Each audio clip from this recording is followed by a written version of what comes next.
विदर्भ हे राज्यामधलं गुंतवणुकीचं नवं डेस्टिनेशन बनत आहे। मुख्यमंत्री फडणवीसांनी नागपूरमधल्या खासदार औद्योगिक महोत्सवात विदर्भातल्या गुंतवणुकीची यादीच वाचून दाखवली।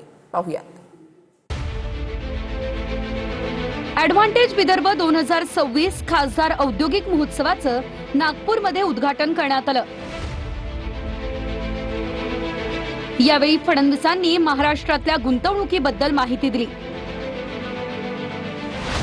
महिंद्रा कंपनी नागपूरमध्ये 15,000 कोटींची गुंतवणूक करत ऑटोमोबाईल प्रकल्प उभा करणार आहे। महिंद्रा नेक्स्ट जनरेशन ईव्ही आणि इतर वाहन निर्मितीचा हा प्रकल्प असणार आहे।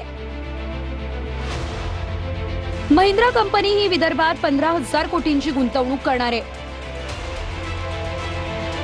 या कंपनीसाठी लागणाऱ्या सप्लायचा प्रकल्प महिंद्रा कंपनी छत्रपती संभाजीनगरमध्ये उभा करणार आहे। 2028 पासून महिंद्रा अँड महिंद्राच्या नागपूरमधील प्लांटमधून उत्पादन सुरू होण्याची शक्यता आहे।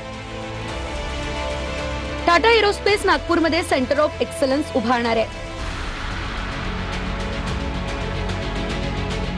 औद्योगिक विकासासाठी लवकरच नागपूरमध्ये आणखी 5,000 हेक्टर जमिनीचं अधिग्रहण केलं जाणार आहे। आशियातील सर्वात मोठं एव्हिएशन स्कूल अमरावतीमध्ये निर्माण केलं जातंय। येणाऱ्या जुलै महिन्यात त्याचं उद्घाटन केलं जाणार आहे। गडचिरोलीमध्ये देखील विमानतळाचं काम सुरू असून गडचिरोलीचं airport gateway to south India अशा स्वरूपात विकसित केलं जाणार आहे।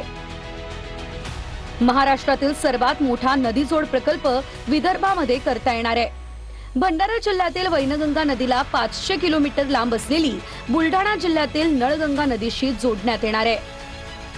महिंद्रा अँड महिंद्रा ही अतिशय आधुनिक नेक्स्ट जेन अशा प्रकारचं जे त्यांची कार आहे, SUV आहे, तिची फॅक्टरी इथे टाकते।